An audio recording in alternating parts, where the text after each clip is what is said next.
حضرت میاں شیر محمد شرقپوری علیہ رحمہ فجر کی نماز کے بعد یہ ٹوٹیاں نہیں جس طرح ہوتی تو وہ چھوٹا سا برآمدہ تھا، تو برآمدے کے اوپر بیٹھ کے وظائف کرتے تھے اور پھر اشراق کی نماز تک وہاں بیٹھتے اور پھر تشریف لے جاتے۔ گرمی کی شدت تھی تو حضرت فرائض کی ادائیگی کے بعد وہاں چلے گئے، تو نمازیوں نے آپس سے مشورہ کیا کہ یار حضرت کو عرض کریں کہ بارش کے لیے دعا کی جائے۔ تو حضرت جا کے وہاں اپنے وظائف میں لگ گئے، تو انہوں نے کہا چلو ہم مسجد کے سین میں کھڑے ہو جاتے، حضرت توجہ کریں گے تو عرض کریں گے۔ تو جتنے نمازی تھے وہ سارے صحن میں کھڑے ہو گئے اور برآمدے کے اوپر میاں صاحب وظائف میں لگے۔ جب آپ کی نظر پڑتی نا لوگوں کی جانب، تو جتنے بھی نمازی تھے سارے ہاتھوں سے اشارے کر کے کہتے یعنی دعا کرو، زبان سے نہ بولتے، ہاتھوں کو ایسے ہلاتے اور یہ کہتے کہ ادھر آسمان کی طرف اشارہ کر کے کہتے دعا کرو۔ میاں صاحب پھر وظائف میں لگ جاتے۔ پھر جب میاں صاحب کی آنکھ اٹھتی نا تو یہ سارے ہاتھ اٹھاتے اور آسمان کی طرف ہاتھ اٹھا کہتے، میاں صاحب پھر وظائف میں لگ جاتے۔ جب 2-3 مرتبہ ایسا ہوا نا تو میاں صاحب کی ہنسی نکل گئی اور ایسے آسمان کی طرف دیکھ کے کہا چل ہن پا دے۔ کہتے ہیں بس یہ بات کہنے کی دیر تھی کہ چھم چھم می برسنے لگا۔ تو جب کوئی حضور کا ہو جاتا ہے تو رب اس کو اپنا محبوب بنا لیتا ہے۔ تو حضور کی محبت خدا کی محبوبیت کا ذریعہ ہے، اس لیے ہمیں حضور کا پیار اپنی روحوں میں موجزن کرنا ہے، حضور کی محبت اپنی روحوں میں اتارنی ہے، اور محبت اپنے تمام تر تقاضوں کے ساتھ جب روح پذیر ہوگی تو پھر ہمارا انداز زندگی بھی سنور جائے گا، ہماری آخرت بھی سنور جائے گی۔ محبت کے من جملہ تقاضوں میں سے سب سے بڑا تقاضا محبوب کی اطاعت ہے کہ بندہ جس سے پیار کرتا ہے اس کی بات مانتا ہے۔ یہ ہے دعوی محبت کا ثبوت، اس کی دلیل۔ اور حضور کے صحابہ کی زندگیاں دیکھیے کہ انہوں نے حضور علیہ السلام کے ساتھ کیسے پیار کیا، حضور کی محبت میں اپنی عادتوں کو بدل دیا۔ حالانکہ عادتیں نہیں بدلی جاتی، 2 سکے بھائی ہوں، رشتہ کتنا گوڑا ہے، اور ایک گھر میں پرورش پائی ہے، ایک گود میں پلے ہیں، ایک باپ کے گہوارہ تربیت میں رہے ہیں، لیکن طبائع میں اختلاف یہ ایک فطری بات ہوتی ہے۔ ہمارے پاس لوگ آتے ہیں، 2 سکے بھائی ہوتے ہیں، ایک کی طبیعت ادھر کو جا رہی ہوتی ہے، دوسرے کا مزاج ادھر کو جا رہا ہوتا ہے، ایک سخت نرم مزاج ہوتا ہے اور دوسرے کی آنکھوں سے انگارے پھوٹ رہے ہوتے ہیں، ایک معاف کر دینے والا ہوتا ہے، ایک سخت غصیلا ہوتا ہے، ایک کی طبیعت کے اندر تلخی کی چنگاریاں ہوتی ہیں اور ایک کی طبیعت کے اندر نرمی کے پھول ہوتے ہیں، آپ نے بھی دیکھا ہوگا۔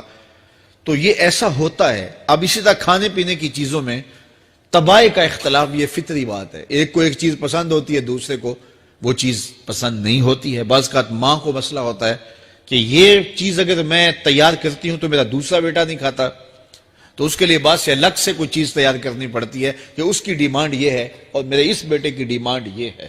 مائیں مزاج سمجھتی ہیں، ایک آغوش میں پرورش پانے کے باوجود خون ایک ہے، گہوارہ تربیت ایک ہے، دودھ ایک ہے، لیکن طبیعتوں کے اندر اختلاف پایا جا رہا ہے۔ لیکن صحابہ کی زندگیاں دیکھیے، انہوں نے اپنی طبیعتیں بھی حضور کی طبیعت کے سانچے میں ڈھال دی۔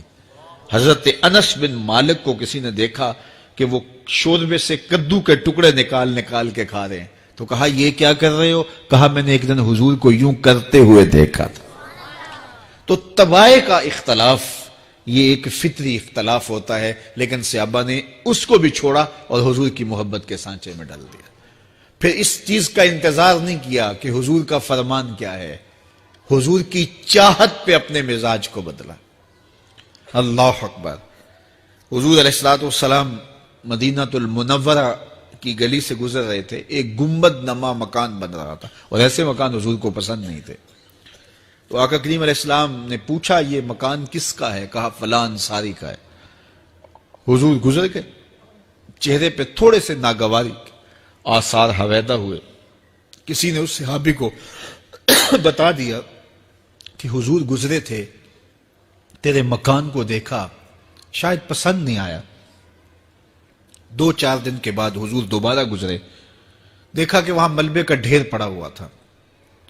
فرمایا اس صحابی کو بلاؤ، بلایا گیا، کہا میں پرسوں ترسوں گزرا تھا، تیرا مکان دیکھا تھا، یہ کیا ہوا؟ عرض کی میں نے گرا دیا ہے۔ فرمایا کیوں؟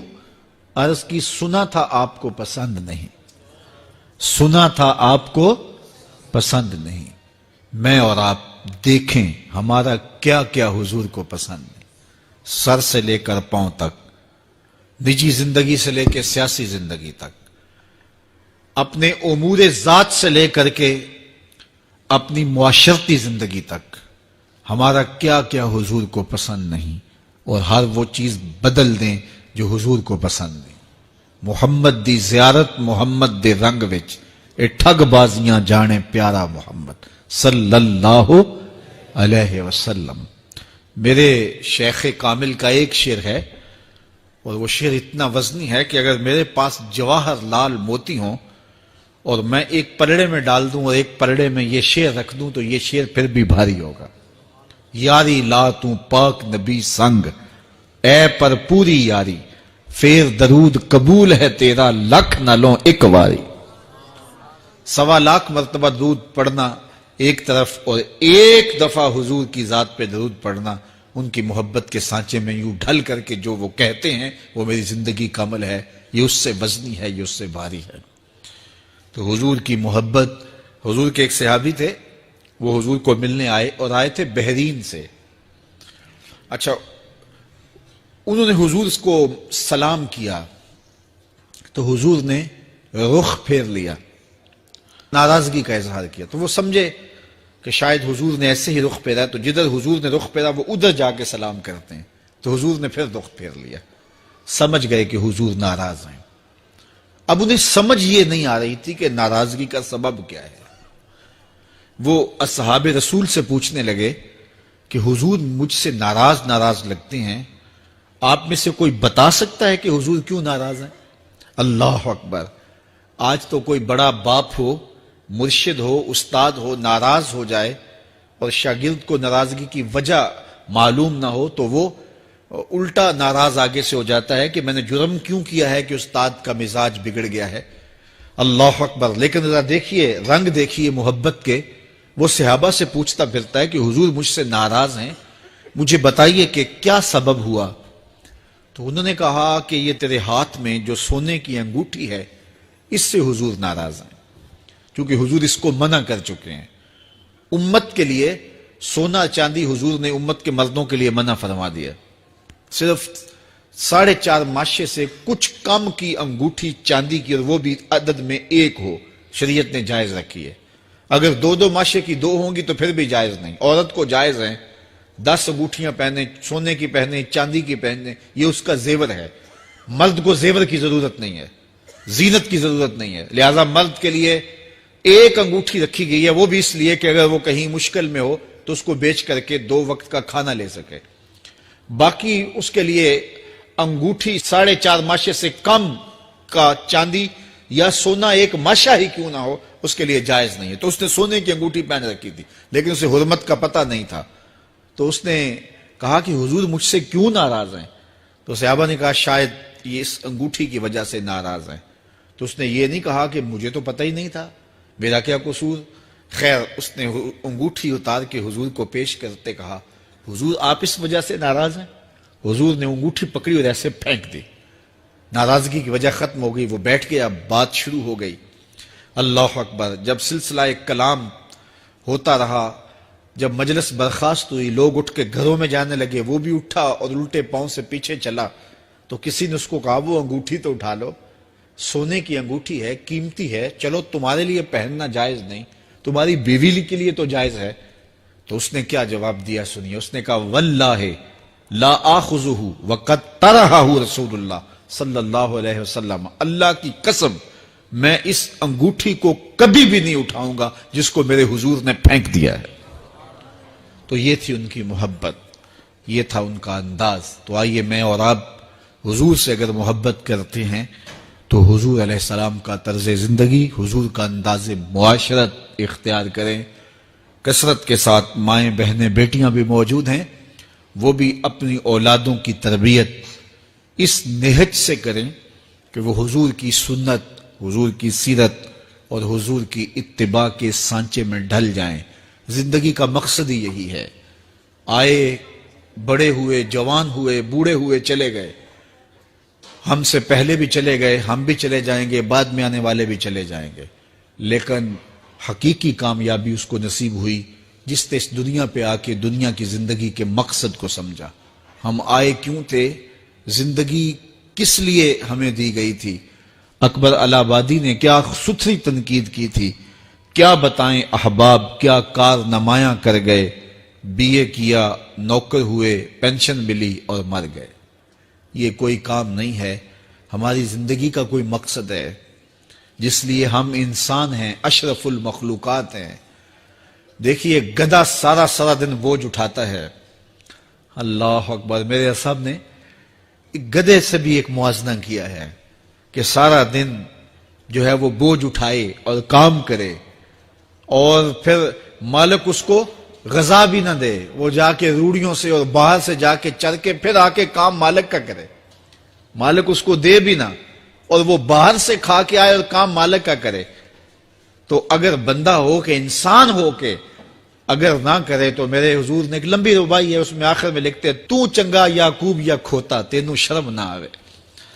کہ اگر وہ ایک گدھا بھی کام کرے، اپنی پیٹھ پہ بوجھ لا دے، اور تو اپنے مالک کے لیے کچھ نہ کرے، اور ساری نعمتیں مالک نے تجھے دی ہیں اور عزتیں اور آبرویں تیرے نام کی ہیں، اور تو اس کا حق ہی ادا نہ کرے، تو پھر کس طرح تیرے سے؟ تو پھر اولئک کل انعام بل ہم اضل، فرمایا تو چوپایا ہے بلکہ چوپایوں سے بھی بدتر ہے۔ تو میں اور آپ اپنے آپ کو انسان ثابت کریں، آج موقع ہے۔ سے ثابت نے اجے حواس تیرے، سے ثابت نے اجے حواس تیرے، کر لے نیکیاں رج کے تو، اڑیا رب رسول کیوں پل بیٹھوں، آ رب رسول ول پج کے تو، آئی موت ایتھے رہسن کم تیرے، آئی موت ایتھے رہسن کم تیرے، نیکیاں کر لے بھج کے تو، کی آکھ سن لوگ یعقوب تینوں، جب ٹر پیوں سر منہ کج کے تو۔ وہ وقت آئے گا جب تنیاں باندھ دی جائیں گی، جب دونوں جانب سے کفن باندھ دیا جائے گا، پھر پردہ ہٹا کے دیکھا جائے گا، پھر بند کر دیا جائے گا۔ وہ لمحے کتنے دردناک ہوں گے، وہ گھڑیاں کتنی دردناک ہوں گی۔ آج مجھے اور آپ کو اللہ نے موقع دیا ہے، تو آج حضور کی سیرت کو اپنانے کا، اپنی روحوں میں اتارنے کا عزم کر کے